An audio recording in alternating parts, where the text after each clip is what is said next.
Pois é, meus amigos, os tempos mudaram bastante, principalmente para a Intel quando o assunto é CPU. A Intel já não tem mais isoladamente a liderança em praticamente nenhum segmento para desktops. Eles tinham algumas dificuldades com consumo, com temperatura e até com a performance. Apesar do 14900K ainda conseguir trazer uma boa performance geral, ele sofria em algumas áreas para os Ryzen. Pois é, e não precisava nem ser os Ryzen 9000, eram os Ryzen 7000 mesmo, que já davam trabalho para a Intel. Agora com a chegada dos Ryzen 9000, ficou ainda mais difícil para o 14900K conseguir sustentar. E na verdade ficou mais insustentável para a própria Intel. Depois de problemas com instabilidade nos processadores de 13ª e 14ª geração, que estavam sim conectados ao alto consumo dos processadores, eles precisam de uma revolução. Pois é, eles precisam de uma mudança completa. E aparentemente é isso que eles querem fazer.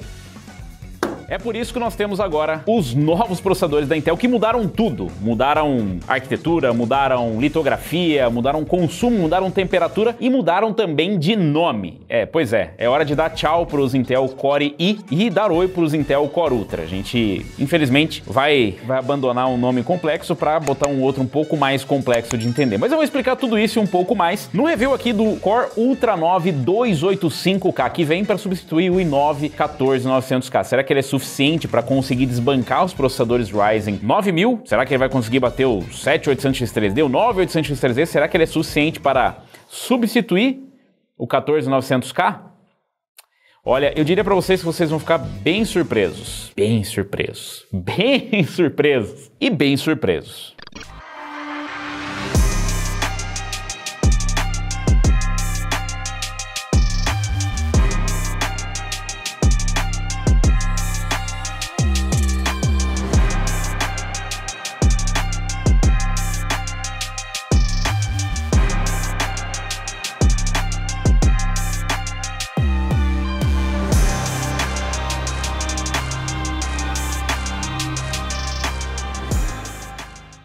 Essa altura vocês já perceberam que essa não é a caixa do Intel Core Ultra 9 285K. Sim, a Intel também mudou a embalagem e agora, ao invés de trazer esses wafers bem bacanas que você tinha nas embalagens, agora ele vem com essa marmita aí. Parece que o corte de custos na Intel realmente chegou até na embalagem dos processadores. Não é como se a caixa dos Ryzen 9 fosse também grande coisa. Mas não é de embalagem que a gente tá aqui para falar. A gente tá aqui para falar dos processadores e de performance. Como eu disse para vocês, mudou praticamente tudo. A gente tem, de novo, um novo socket. Eu sei, pois é. Mas a gente tem um novo socket, a gente tem o socket LGA 1851. Então você que tinha um processador de 14ª geração, 13ª ou 12ª, não vai conseguir utilizar um Intel Core Ultra 9. Pelo menos agora ficou um pouco mais claro que mudou até o nome. Mas agora ele usa uma nova plataforma, inclusive as placas-mãe, as primeiras a saírem foram as Z890.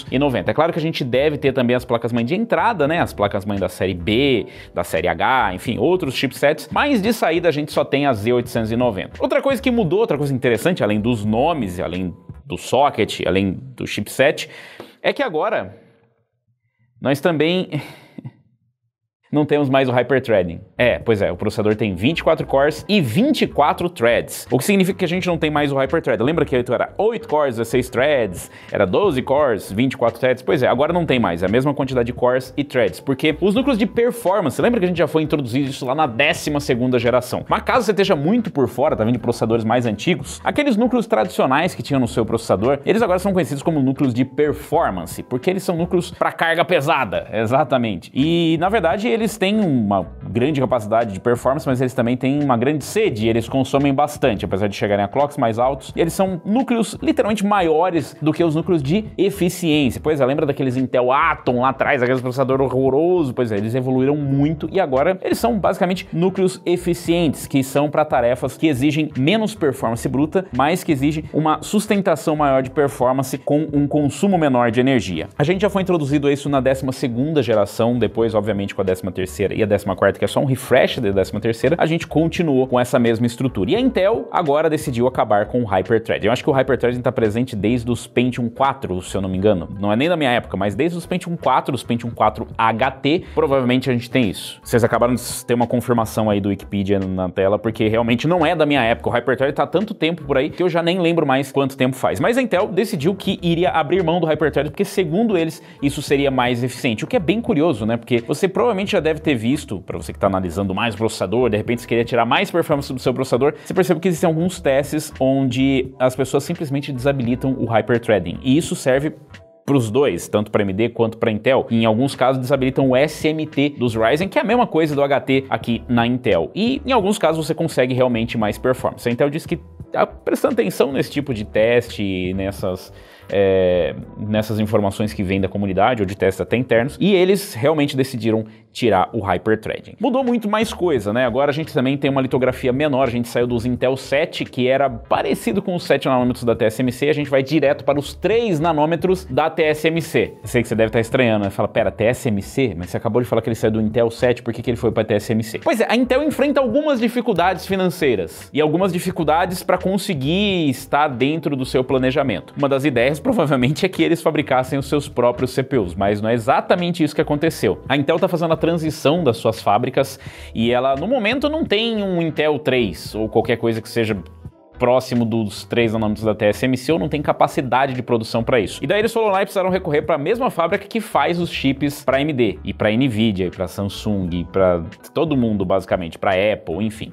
Eles precisaram recorrer a um cliente. Isso mostra bastante, né, das dificuldades que a Intel está enfrentando. Mas, falando especificamente do produto, a gente tem aqui uma composição completamente diferente do que a gente tinha na 14ª geração, com exceção, é claro, dos Performance Cores, dos Efficient Cores, mas agora a gente tem uma composição que lembra bastante os Ryzen, inclusive, onde a gente tem os Tiles, que é um nome muito bonito de chamar uns chiplets, que é o que a gente já tinha aqui nos processadores da AMD. Então agora o que a Intel fez é abandonar o design monolítico, que a gente chamava, que era basicamente tudo junto, né, os núcleos, controladora, tudo junto, feito ali num processo onde todos eles estavam encaixadinhos no mesmo bloquinho, e agora eles fizeram um esquema meio de Lego, parecido com o da AMD, mas com uma proposta um pouco diferente. Então aqui agora nós temos os tiles, que seriam como se fossem os chiplets, que são separadamente os tiles para compute, que seria o CPU, a gente tem os tiles para GPU, o tile para NPU, e a gente tem as controladoras e tudo mais, que vão sendo montadas ali no Lego e eles encaixam numa basezinha. E é interessante porque isso é uma abordagem que a própria Intel tirou sarro lá no passado e disse que os processadores da AMD eram grudados com cola e fizeram alguma coisa. Mas a cola da Intel aparentemente é especial, não é igual a da AMD. É o que a gente vai descobrir com a latência. Aliás, esse é um dos pontos, né? Quando você faz esse tipo de configuração, você adiciona latência, porque você precisa passar de um dos tiles ou de um dos chiplets para um interposer, um interconector, né? Uma via que vai conectar e levar informação para outros. Todos estão conectados na mesma via. Isso gera uma certa latência, ou seja, uma demora para a informação transitar entre eles, que é um dos problemas que a AMD tinha, até abandonar em alguns modelos a configuração com 2 chiplets. Tá ficando um pouco complexo? É porque não é uma transição muito simples. Você achou que ia ser só o nome,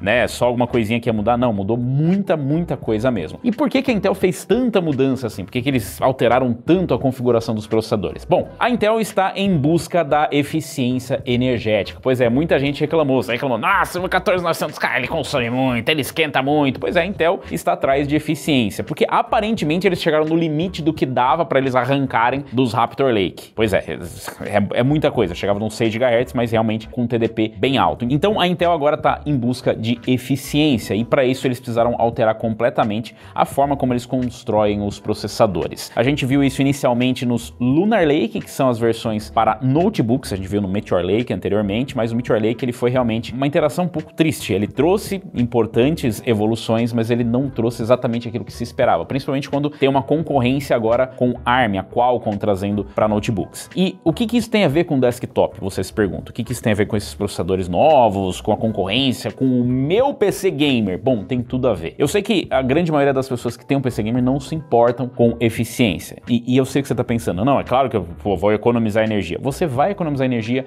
mas realmente, principalmente aqui no Brasil, a diferença vai ser bem pequena. Não vai ser isso que vai ser o que define na hora de comprar o processador. Mas é uma boa desculpa para os fanboys para sempre que a sua marca está na frente dizer que o que importa é eficiência energética. Mas para o desktop importa muito menos do que para notebooks. É claro que em alguns casos específicos importa muito mais. Algumas outras alterações, nós temos agora a inclusão de NPU. Pois é, aquela feature que você estava esperando, você não queria NPU? Inteligência artificial, pois é, agora a gente tem um núcleo dedicado para inteligência artificial no seu processador. Eu sei, não é exatamente isso que a gente está querendo, né, recentemente com inteligência artificial, até porque a própria Intel deixa claro que, para entusiastas, para desktop, a própria GPU pode desempenhar um papel muito mais importante nisso, porque a GPU é um componente muito mais poderoso para poder processar. Pra vocês terem uma ideia, a NPU que tem aqui, né, nos Arrow Lake, nos Intel Core Ultra, ela não é suficiente nem mesmo para ser um Copilot Plus PC. Então a gente tem combinado, né, esses tops, mas não é tão top assim, se é que você me entende. Aliás, só pra vocês terem uma ideia, olha quanto que tem de tops um CPU para quanto tem uma GPU básica. É só você pegar, sei lá, uma RTX 4060. Ela é bem mais tops para inteligência artificial, mas o recurso tá ali e a Intel mostrou algumas aplicações bem interessantes, né? Então a vantagem é que essa parte do processador, essa parte do seu CPU, ela é realmente otimizada para inteligência artificial. Você pode executar aplicações de inteligência artificial com GPU ou com CPU ou com todos eles, incluindo a NPU, mas a NPU sempre vai ser mais eficiente porque ela é desenhada especificamente para inteligência artificial. Alguns dos recursos básicos que a gente tem hoje deve ser tipo borrar o fundo aí na sua chamada e não precisar usar o CPU, a GPU para isso. Tem alguns recursos interessantes, né, que eles mostraram pra gente, inclusive, que são jogos que podem fazer uso disso para acessibilidade, né? Pessoas que têm algum tipo de deficiência podem utilizar inclusive gestos no rosto para controlar, né, o seu computador ou no caso da demo que nós vimos, para controlar jogos. Então sim, claro, tem aplicações bem interessantes, mas para desktop neste momento eu acho que não é tão interessante justamente porque você tem outros recursos mais poderosos. E de resto, Robson, como é que ficou? Ah, ficou bem legal, né? Porque agora a gente tem um processador que é mais eficiente, mas que tem menos cores e threads. Pois é, na verdade tem a mesma quantidade de cores, mas não tem threads. Então são 24 cores, 24 threads. Se você comparar com o 14900K e se você comparar então com o 9950X, fica um pouco difícil pro Core Ultra 9 285K. Outra coisa que o Core Ultra 9 285 perdeu também foi o clock no boost. Ele tem um boost menor do que o 14900K. Então, os Performance Cores chegam no máximo a 5.7 GHz contra os 6 GHz da geração anterior, mas os Efficient Cores conseguem 200 MHz a mais, chegando a 4.6, enquanto que no 14900K chegavam a 4.4. O que ele ganhou foi no clock base. Os núcleos de performance rodam no base a 3.7 GHz. Também ganhou um pouquinho no cache L2 com 40 MB contra os 32 da geração anterior. Aliás, cá entre nós, vamos fazer uma pausa aqui. Por que a Intel tem uma dificuldade tão grande de lidar com nomes? Não é particularmente só a Intel, mas Intel Core Ultra 9 285K. Como que isso diretamente se traduz para os processadores da geração anterior? Bom, se você está em dúvida, o Core Ultra 9 é o substituto do Core i9, o Core Ultra 7 é substituto do Core i7 e o Core Ultra 5 é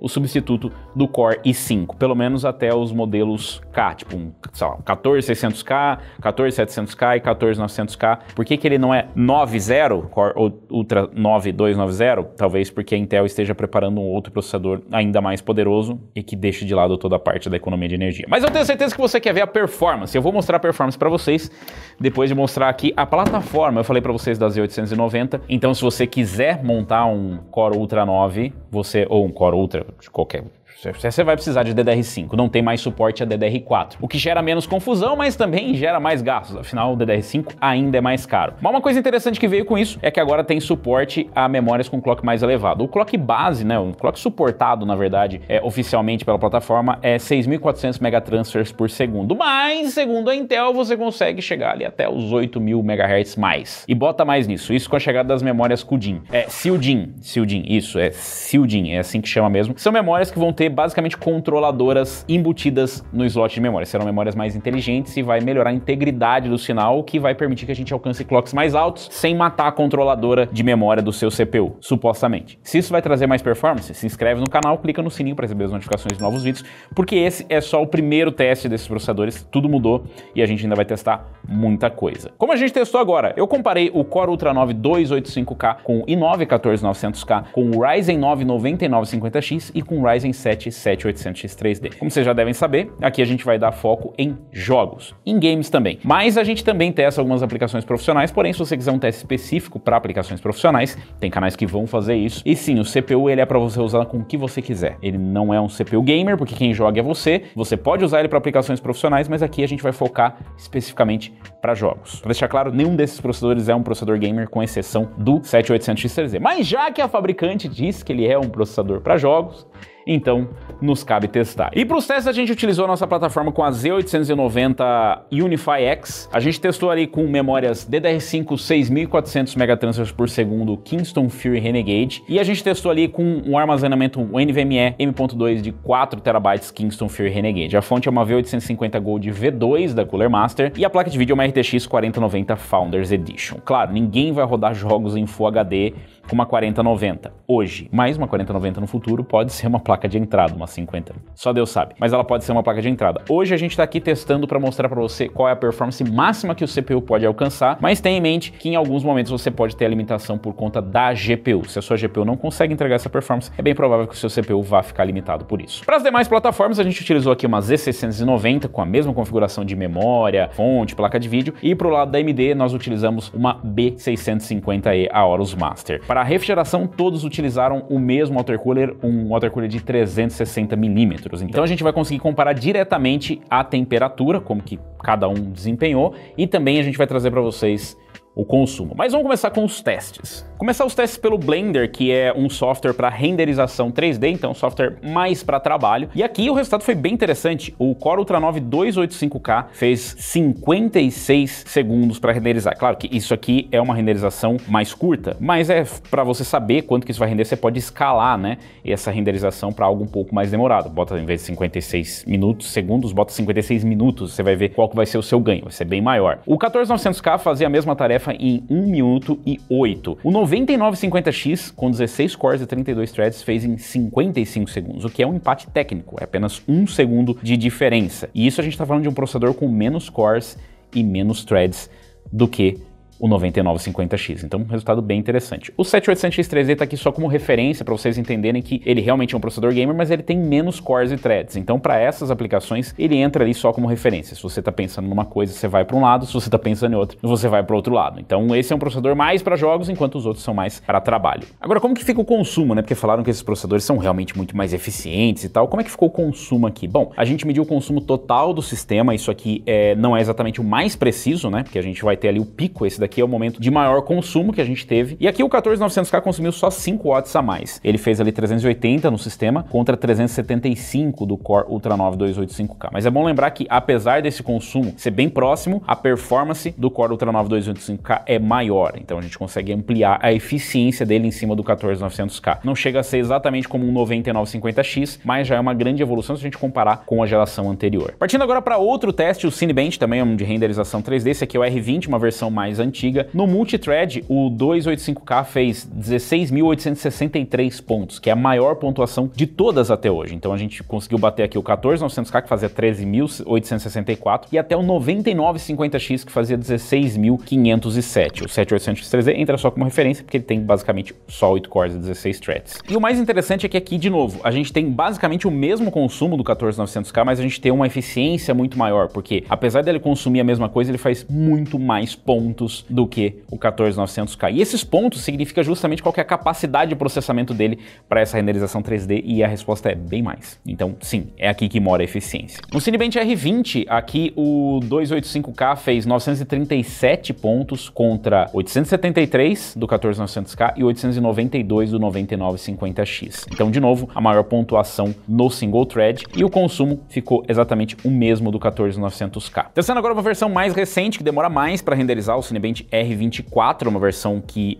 vai pesar um pouquinho mais e também vai testar a estabilidade do processador, já que o teste é mais longo. Aqui o Core Ultra 9 285K fez 2.462 pontos no multi, contra 2.095 do 14900K e 2.194 do 9950X. Então uma diferença bem grande, né? Conseguiu abrir bastante em relação não só à 14ª geração, como também ao 9950X. Em relação ao consumo no multithread, ele fez ali 365 watts, o pico, né, do sistema como um todo, 15 watts a menos do que o 14900K, ou seja, fazendo bem mais pontos e consumindo menos do que a geração anterior, mas ainda assim consumindo 30 watts a mais do que o 9950X, o que nesse caso é até aceitável, levando em consideração que ele teve uma performance também maior. No Cinebench R24 no single, ele também fez a maior pontuação, 148 contra 135 do 14900K, 140 do 9950X e só 114 do 7800X 3D. Então a gente tem aqui de novo um ganho de performance, e a eficiência aqui também é bem grande, porque são 115 watts, ou seja, ele consumiu menos do que o 9950X, menos do que o 14900K e conseguiu pontuar mais. Ele tem praticamente praticamente o mesmo consumo ali, né? Fica bem próximo do 7800X3D, só 10 watts a mais. Então, realmente teve um ganho de eficiência e a gente consegue visualizar isso principalmente em tarefas que são voltadas para criação de conteúdo ou mais para trabalho, também conhecido. Mas eu tenho certeza que você quer saber de jogos, afinal eu falei para vocês que o foco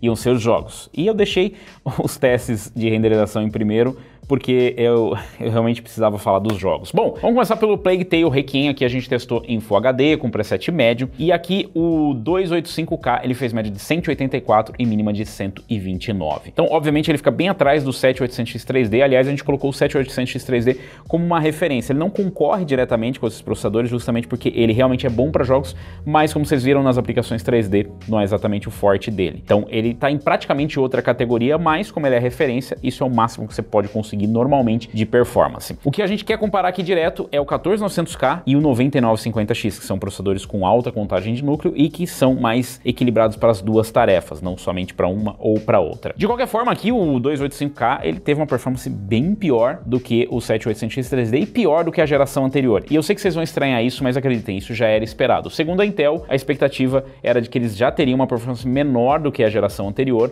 um pouco menor, e que estaria mais ou menos em pé de igualdade com o 9950X. Será? 14900K aqui conseguiu fazer 216 de média e 139, então ele ficou à frente. Avatar Frontiers of Pandora, rodando com preset no médio em Full HD. Aqui os processadores fazem mais ou menos a mesma performance, chega bem próximo do limite ali da engine, mas o Core Ultra 9 285K fez média de 209 e mínima de 147. Se na média ele perdeu, né, ele foi o que fez a menor performance, mas a diferença realmente é bem pequena, né, são tipo 9 FPS para o 7800X 3D, né, e apenas 4 FPS para o 14900K, tá quase dentro da margem de erro, dá para dizer que você não vai perceber isso, mas nas mínimas ele fez, na verdade, 4% mais do que o 7800X 3D. Então dá uma estabilidadezinha um pouco maior nas mínimas. Não é exatamente uma mudança absurda, mas pelo menos ele ficou em pé de igualdade, que é o que a Intel prometeu. Black Myth Wukong, esse é um jogo mais recente, bem pesado, mas é bom deixar claro que esse é um jogo que ele pesa mais na GPU. A gente tá rodando em Full HD no preset alto e mesmo assim a gente só tá testando se os processadores conseguem empurrar a placa de vídeo nessa situação. Mesmo numa situação onde você coloca o gráfico no alto ou o jogo é exigente, ele também precisa do CPU, porque o CPU também está desempenhando ali tarefas importantes. Nesse caso aqui a gente consegue ver claramente que o gargalo é de GPU, mas mesmo assim a gente consegue visualizar o 285K perdendo um pouquinho ali pro 14900K. Então ele fica ali 5 FPS atrás do 14900K na média, fica um pouquinho melhor na mínima, mas está dentro da margem de erro, então dá para dizer que é um empate técnico e dá para dizer isso para praticamente todos os processadores, que as mínimas ficam bem parecidas. E para bem da verdade, todos os processadores têm a mesma performance, só que o 285K ficou um pouquinho atrás de todos eles. Você vai perceber? Provavelmente não, principalmente nessa situação onde vai estar limitada. E esse é um caso interessante porque, por exemplo, se você não tá com uma 4090 rodando nesses cenários que a gente mostrou, é bem possível que a GPU já limitou sua performance lá atrás e nada disso vai fazer diferença. Call of Duty Modern Warfare 3 a gente testa aqui no modo multiplayer, no benchmark, não é no Battle Royale, não é nada disso, mas a gente consegue ter uma noção da diferença de performance entre os processadores. Aqui o 7800X3D simplesmente destrói, faz 392 de média, 222 de mínima. O 9950X consegue sair bem 351 de média, 210 de mínima. Os processadores da Intel não costumam se sair muito bem nesse jogo, mas o 285K abriu uma nova categoria de não se sai bem entre processadores top de linha, e ele fez 303 de média e 144 de mínima, que é 37 FPS a menos do que o 14900K. Tá, em pontos percentuais não é tanta coisa assim, ainda é uma diferença importante, dá pouco mais de 10%, mas em FPS bruto é bastante coisa. É claro que todos eles vão ser suficientes para rodar no seu monitor de 244 Hz, mas é um processador que perde para o processador da geração anterior, na casa ali dos 10, 12%. Partindo agora para o Counter-Strike 2, o bom e velho CS2, não é nem velho, é novo, bom e novo CS2. Aqui o Core Ultra 9 285K não passou muito bem não, 473 de média e 175 de mínima. Com isso ele conseguiu a façanha de ser só o pior entre todos os processadores testados aqui. Então, se você pegar por referência, o 14900K faz média de 644 e mínima de 214. E eu até poderia dar um desconto e falar, tá, minha média nem é tão importante se tivesse uma mínima melhor, mas a mínima dele nem é tão boa. E aí entra outro recurso que a Intel também anunciou, o Intel APO. Ah, pô, ninguém tá sabendo disso, né? E é bem claro, porque, na verdade, isso aí apareceu na 14ª geração e só tinha para 2 jogos. Agora tem para mais jogos, mas quase nenhum deles relevante. Dos testes que a gente traz para cá, os únicos que se beneficiariam seria o Cyberpunk 2077 e o CS2. O CS2 a gente testou com ele ligado e desligado e o Cyberpunk também. E aí você fala assim, bom, mas então esse resultado aqui vai melhorar agora com a IPO, né? Então, na verdade até melhora, mas não melhora tanto assim. Ele sai ali de 473 para 490 na média. E de 175 para 177, o que é diferença zero. São só 4% a mais na média e 1% na mínima. 1% a gente pode colocar dentro da margem de erro e os 4% tá bem próximo da margem de erro. Então, se era para melhorar mais do que isso, não tá melhorando, ou não tá funcionando, ou não tá bem otimizado, ou era só isso aí mesmo. A gente não sabe exatamente o que tá acontecendo. Cyberpunk 2077 rodando no médio em Full HD, sem Ray Tracing. Aqui o 285K foi bem, ele fez 173 de média e 126 de mínima. O que, de novo, é uma boa média, realmente. Se você não comparar, por exemplo, com o 14900K, que faz média de 197 mínima de 141. Então, é uma diferença considerável, principalmente se a gente vê que o 7800X 3D faz média de 226 e mínima de 154. Mas, se a gente comparar com o 9950X, ele tem uma performance melhor. Então, de certa forma, aquilo que a Intel disse que ela ia fazer, ela fez, mais ou menos. Porque ela tem a mesma performance do que um 9950X, até um pouco mais, mas perde por uma margem maior do que só uns 5% para o 14900K. Horizon Forbidden West também é um jogo mais recente, e aqui a gente tem a mesma performance para todos os processadores. A gente acaba chegando no limite da engine, né? Então não consegue extrair mais FPS. O 7800X3D, que é quem mais faz FPS, faz 236 de média e 155 de mínima, e os outros processadores oscilam mais ou menos nessa média. Não vale nem a pena, né, ficar mencionando os detalhes. Isso muda, né, de acordo com o lugar que você está no jogo. A gente testa numa parte que é um pouco mais leve, mas que é mais normal você encontrar no jogo do que uma situação extrema, que é, por exemplo, em vilarejo, quando tem muito NPC e tal. Ali tem uma quantidade média de NPCs e coisas acontecendo e você não vai perceber tanta diferença assim. Claro que você indo para um lugar um pouco mais exigente, você vai acabar percebendo, mas tem as limitações da própria engine. Então, no geral, a mesma performance, o que acho que é ok, né? Spider-Man Remastered, aqui a gente tem uma situação bem bizarra, né? O 285K ele faz a melhor média de todas, 188 de média e 138 de mínima. Na verdade, a melhor média é a melhor mínima. Ele bate o 7800X 3D, que faz média de 185 e mínima de 129. O Spider-Man é uma situação que a gente não sabe dizer exatamente se é um gargalo só de CPU ou um gargalo de CPU e de engine, ou seja, falta otimização ou realmente não consegue extrair mais performance. Mas esse aqui é o teto que bate. E o 285K conseguiu bater nesse teto. Então, de certa forma, é um jogo que acaba aproveitando bem o CPU. Nesse game, curiosamente, o 14900K não vai muito bem. Ele faz média de 147 e mínima de 96, o que não é uma performance ruim, mas não é a melhor performance possível. E o 9950X vai pior ainda, porque apesar de ele fazer uma média de 167, ele faz uma mínima de 83. Então, nesse caso, de novo, parece que a Intel cumpriu o prometido, dos dois lados.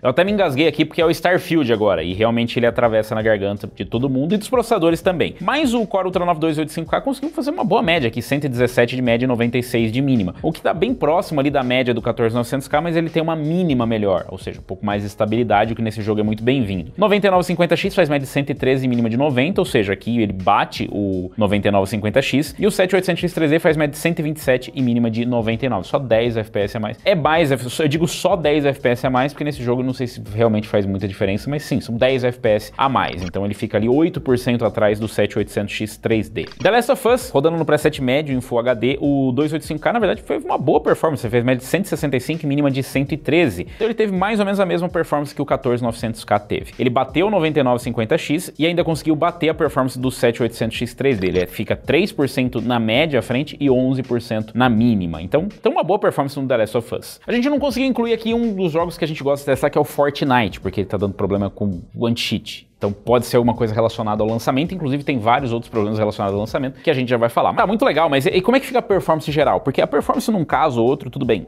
né? Mas e a performance geral dele? Bom, nos 10 jogos que a gente testou aqui, excluindo o Fortnite que não rodou, a gente consegue passar para vocês um panorama de como é a performance do Core Ultra 9 285K e se ele cumpriu aquilo que a Intel disse que ele ia fazer. Bom, aqui na média, né, ele fez 219 na média e 134 na mínima. O 14900K fez média de 243 e mínima de 136 e o 9950X média de 240 e mínima de 134. O 7800X 3D, que é melhor para jogos, faz 261 de média e 152 de mínima. Então, apesar dele ganhar em alguns jogos, ele perde por uma margem bem grande em alguns outros, né? E isso deixa ele 16% atrás do 7800X 3D na média e 12% na mínima. O que dá para dizer é que parece que tem espaço para alguma otimização. Agora, eu não diria que é um milagre suficiente para fazer ele, de repente, bater um 7800X 3D, mas pelo menos diminuir essa margem para o 14900K. Se a gente comparar diretamente com o 14900K, 900K, a diferença realmente não foi tão grande. A gente tem uma diferença de 10% na média e de 1% na mínima nos nossos testes. A Intel apresentou outros números para eles, a diferença seria de 5%, aqui a gente ficou um pouco fora, só o dobro da diferença. De novo, é 10%, mas se comparar com 5%, é o dobro do que a Intel esperava, então ele perde por um pouco mais. Se esses 5% vão surgir em alguma outra coisa, ou sabe-se lá Deus como que a Intel fez os testes deles,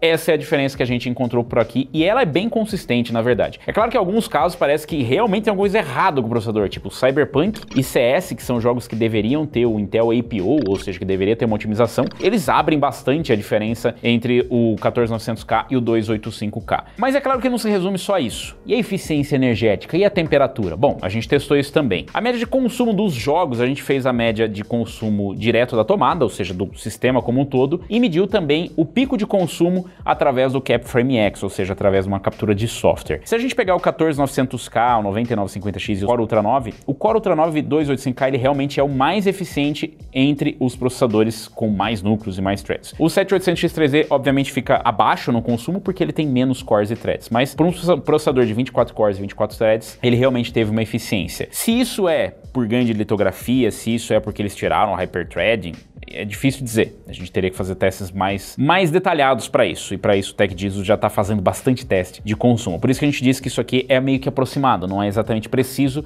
até porque a forma como o Core Ultra 9 285K se alimenta de energia é um pouco diferente, né? Então até o próprio Gamers Nexus comentou isso num vídeo anterior ao lançamento, dizendo que eles estavam fazendo testes mais aprofundados nisso, porque muda bastante até como a forma que você vai medir esse consumo. Mas aqui a gente consegue ter uma boa ideia, principalmente direto da tomada, que é aquilo que vai acontecer o sistema como um todo. Tenha em mente que isso aqui também tem um impacto na performance, porque apesar dele consumir menos, ele também entrega menos performance. Então ele já entrega 10% menos performance, né, do que um 14900K, mas ele consome bem menos. Então existe um ganho de eficiência energética. Ele teve ali um consumo médio de 121 watts, né, pico médio de 121 watts, enquanto que o sistema como um todo teve um pico médio de 480. Se a gente comparar com os 574 de pico médio ali do 14900K, é uma diferença bem grande, bem grande. E mesmo o consumo só do próprio CPU é uma diferença bem grande, de 121 para 180 watts. E claro, menor até do que o 9950X, o que já era esperado, uma vez que o processador tem menos cores e menos threads, mas ainda assim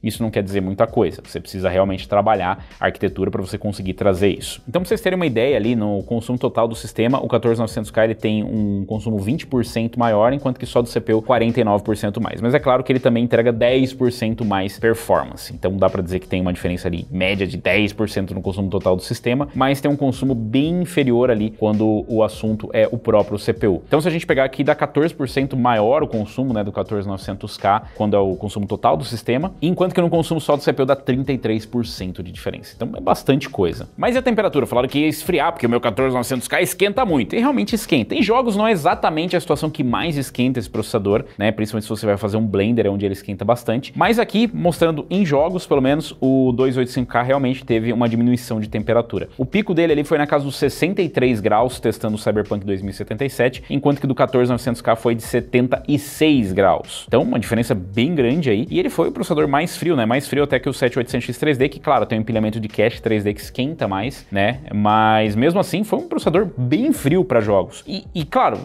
mas eu não me importo, não sei o que. Você pode se importar se você não tiver que ouvir o seu water cooler ou seu air cooler gritando alto. Isso ajuda bastante, o nível de ruído diminui, a temperatura que está sendo jogada na sua sala ela diminui, ela demora muito mais para aquecer o ambiente, porque ela vai eventualmente atingir um pico, mas ela demora muito mais para aquecer o ambiente e obviamente para lugares mais quentes isso ajuda bastante. Então é importante até porque você adiciona uma margem, de repente se você quiser fazer overclock, você tem uma margem ali de temperatura e também de consumo para fazer isso. Bom, não deu exatamente os 15 graus que a Intel disse que ia dar menos, né, em média ali do 14900K por Core Ultra 9 285K, mas a gente teve um ganho interessante aqui de temperatura, né, uma diminuição interessante de temperatura. E calma, eu também compartilho o mesmo sentimento que você compartilha. É estranho você ver um processador novo que não consegue bater o processador da geração anterior. Quer dizer, depende do ponto de vista. Se a gente olhar para o lado da produtividade, sim, o Core Ultra 9 285K é um processador surpreendente. Ele consegue entregar uma performance realmente muito boa para renderização. É claro que isso também vai variar de caso para caso. Vocês viram aqui só dois exemplos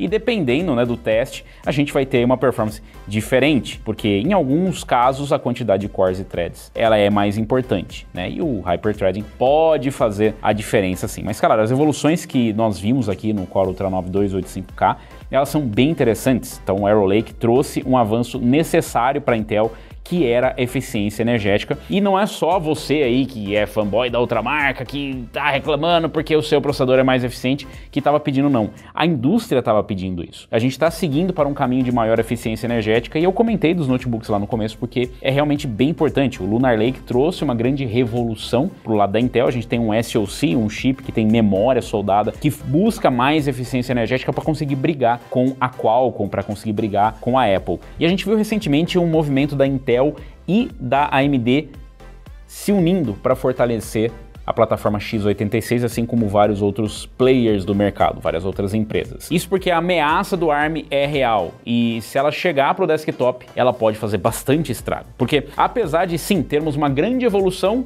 nós também tivemos alguns retrocessos. Então nós temos um clock menor, nós temos ali um processador que não consegue entregar a mesma performance de um 14900K e nem é tão mais eficiente assim nesses casos. Pelo menos em jogos ele não é tão mais eficiente. É claro, consegue entregar uma boa performance e tal, é mais frio, são necessários esses avanços, mas o entusiasta ele só quer ver a performance bruta. E nesse caso, se você comparar os dois em estoque, é isso que você vai conseguir. Só que tem um outro agravante. Quem é que roda o 14900K em estoque? Por que você tem um processador desbloqueado se você não vai fazer overclock? Ou por que você vai usar o Intel Default Settings ou as recomendações da Intel se você tem ali os profiles ou os perfis que vão trazer mais performance? Isso é base com base. Pra gente chegar nesse ponto, a gente entra numa questão um pouco mais complexa, que é o overclock, e isso obviamente varia de um chip para o outro. Mas eu só tô dizendo que o 14900K ele tem mais possibilidades nesse sentido, apesar de ser um processador que consome mais. A gente conseguiu ver aqui que realmente tem uma eficiência energética. Se você me pergunta hoje, se fosse para escolher entre um 14900K e um 285K, com certeza eu ia no 285K, porque entre montar uma plataforma toda nova para ir com o processador da geração anterior, que não deve ter nenhuma possibilidade de upgrade, ou não vai ter nenhuma possibilidade de upgrade, eu iria logo com a nova geração, com suporte a Wi-Fi 7,